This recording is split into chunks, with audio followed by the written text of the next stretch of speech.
Olá pessoal, tudo bem? Nós estamos no nosso quinto vídeo que fala sobre o despertar do amor.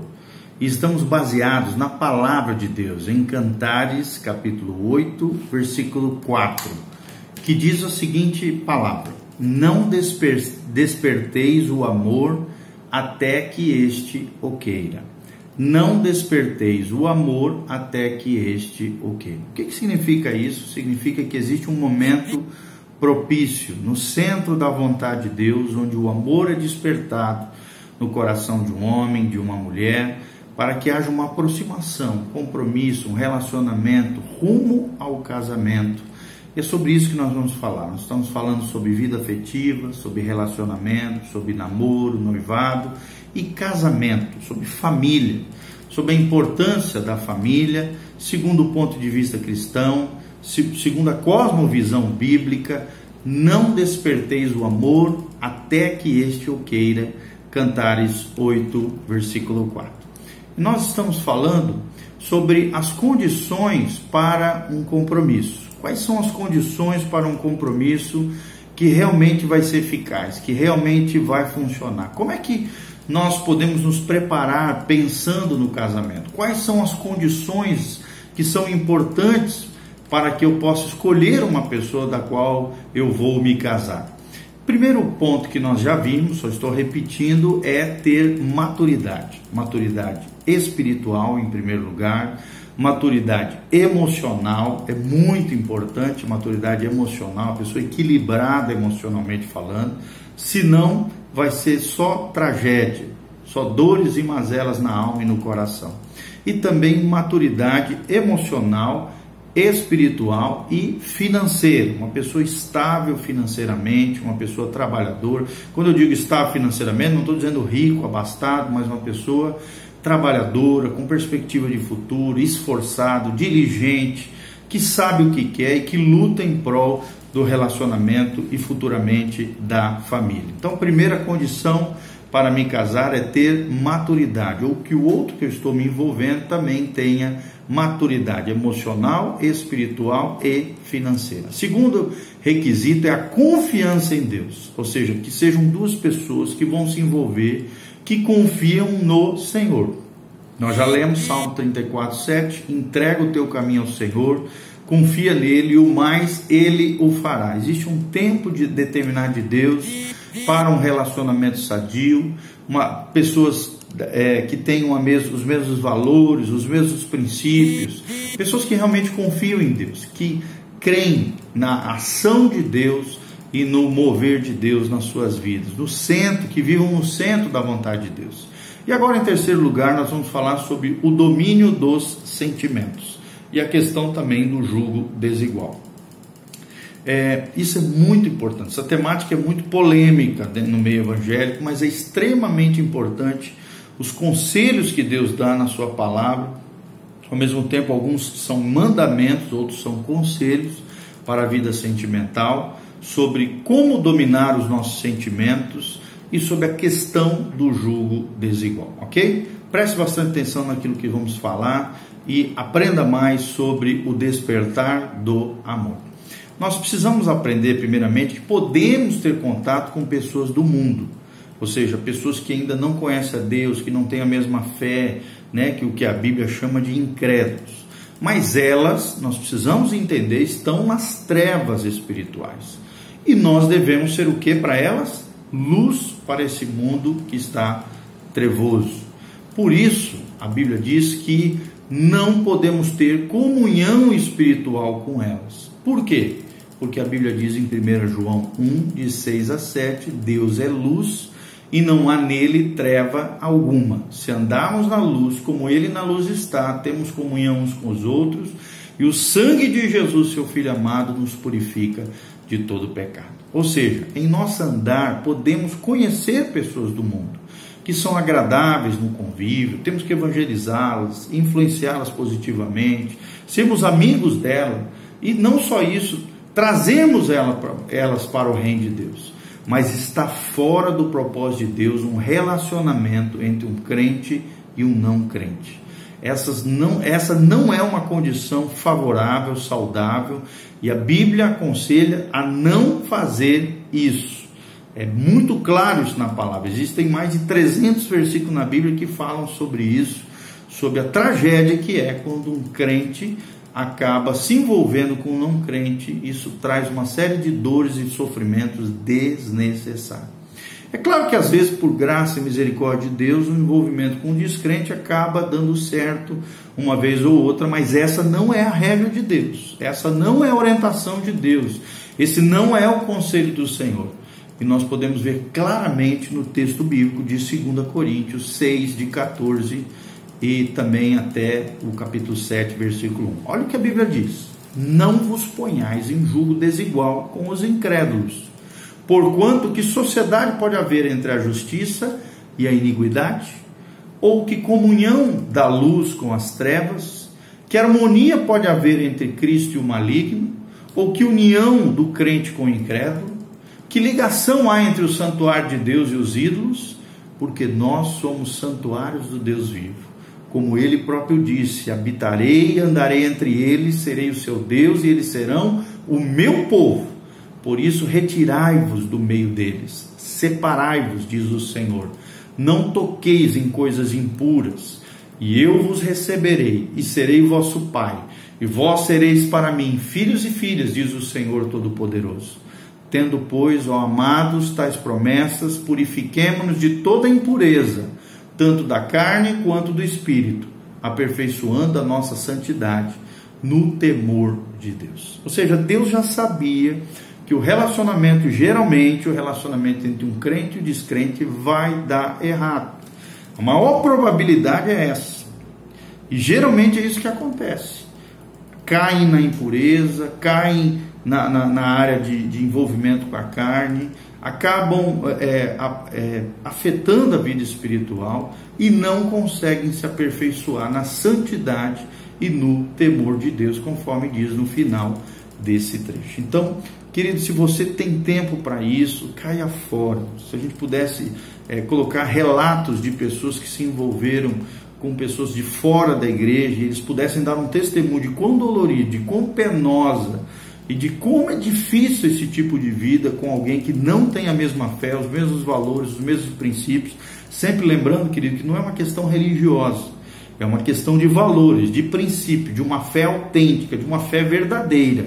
É claro que existem muitos ímpios e incrédulos até dentro das igrejas, pessoas que se dizem cristãos, mas vivem uma vida totalmente contrária ao Evangelho, à palavra de Deus, e desses nós também temos que tomar cuidado, porque do ponto de vista de Deus são incrédulos, não creem, não vivem a fé bíblica, não têm a Bíblia como regra de fé e de conduta das suas vidas, são incrédulos dentro das igrejas, são incrédulos denominados religiosos ou cristãos. Então, a palavra jugo, na linguagem do Novo Testamento, ilustra essa canga que o boi usava para puxar um arado ou uma carga. A canga sujeita os bois a andarem lado a lado numa mesma direção. Ou seja, para dar certo um casamento, vocês dois precisam andar na mesma direção, na direção de Deus, no propósito de Deus, na vontade de Deus, que é boa, perfeita e agradável. E isto, queridos, só será possível por serem da mesma espécie, treinados por Deus, pelo Espírito Santo, para andarem juntos. É assim no casamento. Num casamento que funciona, a direção que o discípulo é ensinado a seguir é servindo ao Senhor. Não é a mesma de alguém que não tem compromisso com o Senhor, que está nas trevas e cujo Deus é o diabo. O problema do outro lado é o sogro. Enquanto nós estamos na fé, estamos em Cristo, estamos em Deus e temos como Pai o Senhor, o Deus da Bíblia, o nosso Pai Celestial, o Pai de Jesus Cristo, nosso Senhor. Do outro lado, quem está longe de Deus, nas trevas espirituais, banido da presença de Deus, tem como pai o pai das trevas, que é o diabo. Então o sogrão vai ter acesso à tua vida, ao teu casamento, ao teu relacionamento, porque do outro lado, aquela pessoa ímpia, incrédula, que não tem um compromisso com Deus, que você está se envolvendo, seu Deus, infelizmente, daqueles que estão nas trevas, é o diabo. O sogrão é o diabo. Isso inclui também os religiosos que dizem seguir a Deus, mas cujas atitudes são independentes e incoerentes com os princípios claros e objetivos da palavra de Deus. Então, como somos famílias de Deus, Efésios 3, 14 a 15 fala sobre isso, o nosso relacionamento será com quem? Com os nossos irmãos, com aqueles que têm a mesma fé, os mesmos valores, o mesmo caráter, o caráter de Cristo implantado em nós. A questão é isso, casamento é personalidade mais caráter, valores, princípios, direcionamento, como nós estamos falando. E nós precisamos seguir a verdade que nos foi revelada por Jesus. Olha o que diz a palavra de Deus em João 17, 14 e 17. Eu lhes tenho dado a tua palavra, e o mundo os odiou, porque eles não são do mundo, como também eu não sou, diz Jesus. Não peço que os tires do mundo, e sim que os guardes do mal. Eles não são do mundo, ou seja, os discípulos de Jesus, os filhos de Deus, como também eu não sou. Santifica-os na verdade, a tua palavra é a verdade. Então nós precisamos nos santificar na palavra de Deus.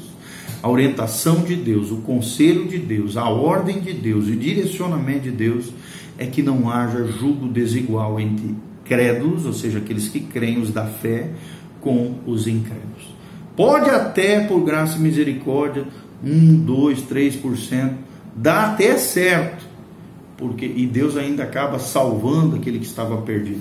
Mas essa não é a regra de Deus, essa não é a orientação do Senhor, né? Deus às vezes faz isso por graça, por misericórdia, porque Ele quer salvar todos, e às vezes isso até acontece pela graça de Deus.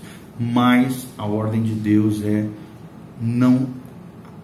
domine os seus sentimentos, domine o seu coração e não entre em julgo desigual.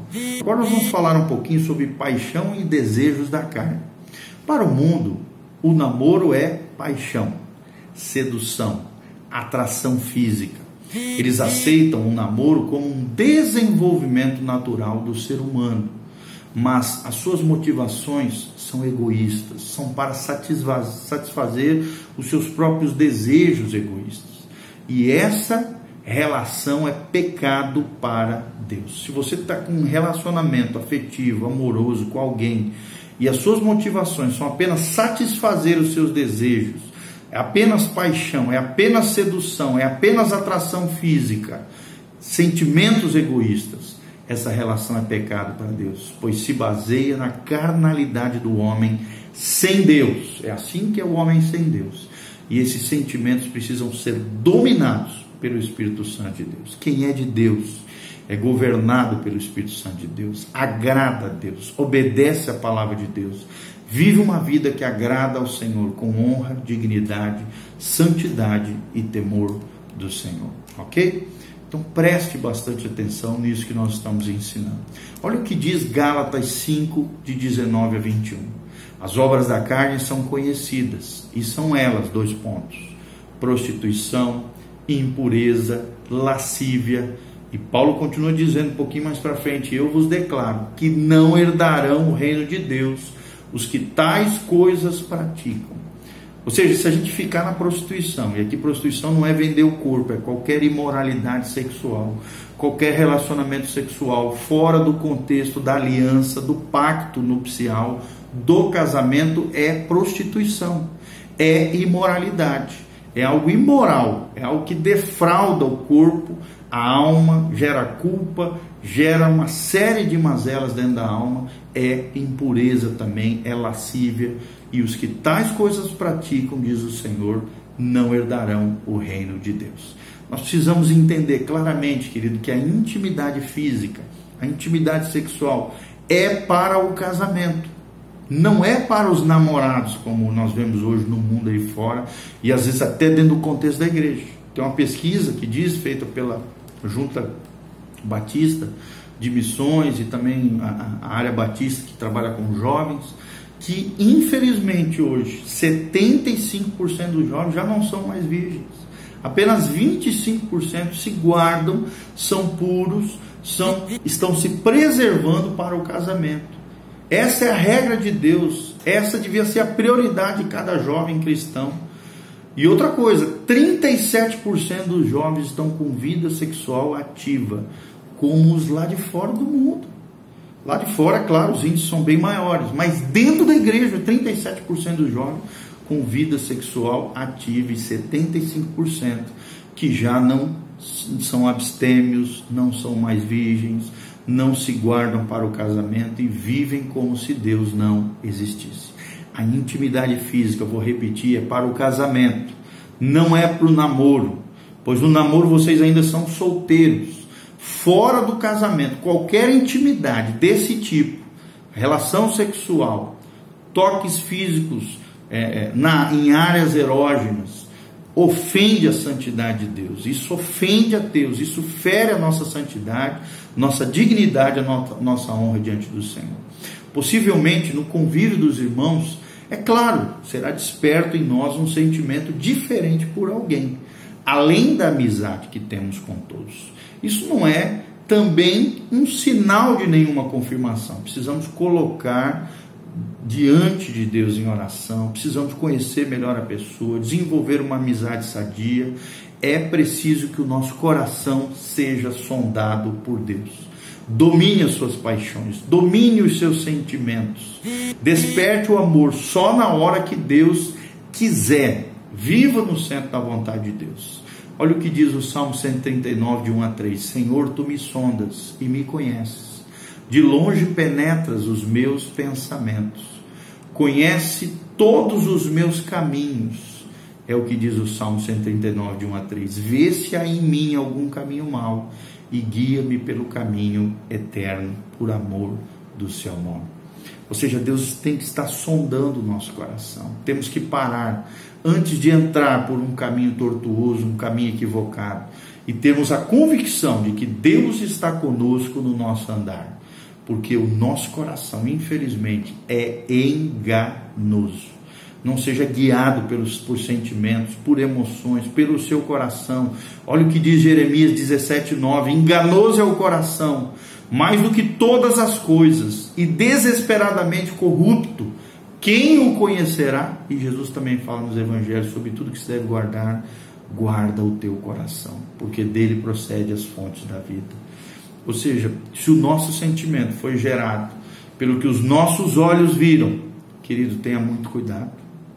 É o diabo querendo pregar uma peça, é a sua carnalidade querendo sair para fora, tomando conta do teu ser. Não existe amor à primeira vista, não existe. Paixão é um sentimento, e é normal, claro, surgir em pessoas sem Deus e até em pessoas com Deus. O que não podemos deixar é que esse sentimento dirija as nossas decisões. Para nós, discípulos do Senhor Jesus, preste atenção, a paixão tem que estar submissa à vontade de Deus, à palavra de Deus, ao direcionamento do Senhor. Não podemos decidir coisas tão importantes, coisas que são espirituais, apenas com a nossa alma, apenas com o nosso coração. Vou repetir Jeremias 17:9. Enganoso é o coração mais do que todas as coisas, e desesperadamente corrupto. Quem o conhecerá? Só Deus conhece o nosso coração. Então, não podemos decidir coisas espirituais apenas com a nossa alma. E a alma fala disso, coração e mente. A alma fala de sentimentos, emoções, fala de vontade, decisões, escolhas conscientes, e fala de mente, intelecto e inteligência. Seguir o coração só se ele for guiado pelo Espírito de Deus. Só se estiver de acordo com a palavra bendita do nosso Deus. E por isso precisamos viver numa vida regrada, uma vida jejuada, uma vida debaixo da oração e do discernimento do Senhor. Então lembre-se disso. Desperte o amor só na hora certa, só no momento certo. E coloque o seu coração submisso debaixo do governo da palavra de Deus, do governo do Espírito Santo e da direção do Senhor. Ok? Nós vamos falar agora no 3.4 sobre caminhando certo. É outra característica para fazer uma escolha acerca da vida sentimental, do casamento, dos relacionamentos de maneira saudável. Além de eu ter maturidade emocional, espiritual, financeira, além de eu ter, e o outro que eu estou me envolvendo, necessitamos ter confiança em Deus, temos fé e crer que no tempo de Deus as coisas vão acontecer, que Deus controla toda a história humana e controla as nossas vidas. Além do terceiro que nós falamos, não podemos viver debaixo de um jugo desigual, os incrédulos com os crédulos, luz com as trevas, os filhos de Deus com os filhos das trevas, cujo pai, o sogrão, é o diabo. Nós precisamos dominar as nossas paixões, os nossos desejos, precisamos dominar a nossa alma pelo Espírito Santo de Deus. E agora o quarto ponto é caminhando certo. Como é que a gente pode caminhar certo? E é outra característica, é outra condição para um casamento saudável. Nós vamos ver no vídeo em seguida aqui que nós estamos vendo, ok?